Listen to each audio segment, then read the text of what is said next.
اور حضرت عمر کی حکومت صرف انسانوں پر نہیں تھی، عمر کی حکومت پانیوں پر بھی تھی، عمر کی حکومت آگ پر بھی تھی، عمر کی حکومت ہواؤں پر بھی تھی، اور عمر کی حکومت دھرتی پر مٹی پر بھی تھی۔ آپ جانتے ہیں کہ مصر کے گورنر نے لکھا کہ یہاں تو عجیب کہانیاں ہیں۔ کیا ہوا؟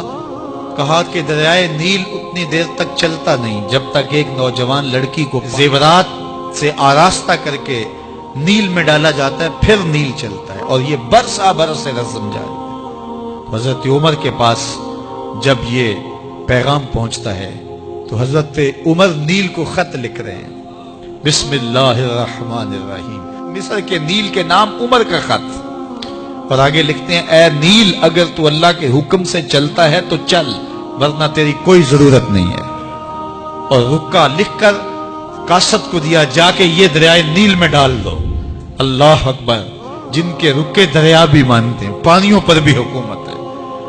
اور نیل میں جب وہ رکا ڈالا گیا، نیل ایسا چلا آج تک کبھی رکا ہی نہیں ہے۔ پانیوں پر حکومت، ہواؤں پہ حکومت۔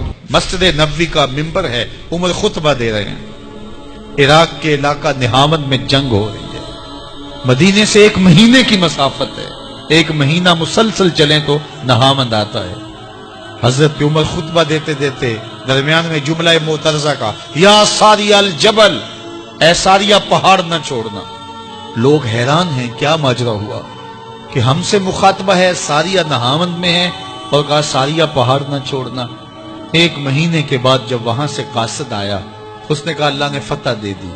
کہا کیسے؟ کہا پہاڑ کو چھوڑ کر دشمن پر ٹوٹنے لگے تھے، آگے بڑھنے لگے تھے، ان پر حملہ آور ہونے لگے تھے۔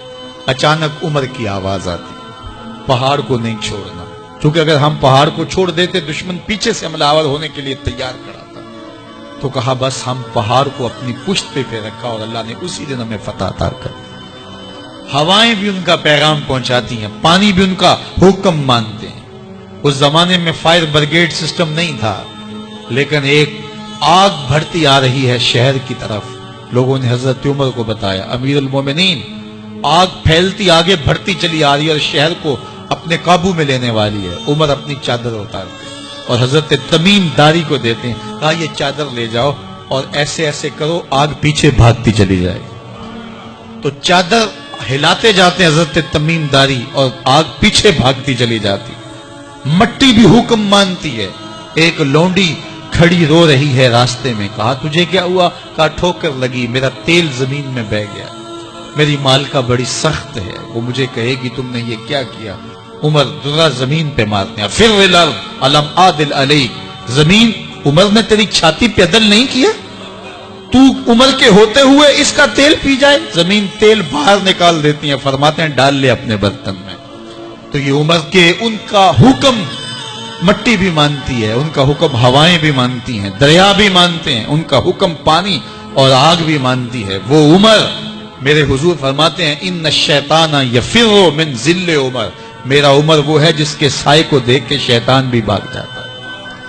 حضرت عمر رضی اللہ تعالیٰ عنہ نے ایک بہترین نظم و نسق دیا اور امور سلطنت کو اس انداز سے منظم کیا۔ ایک غیر مسلم مفکر کہتا ہے، اگر اس امت کو ایک اور عمر مل جاتا پوری دنیا پہ حکومت مسلمانوں کی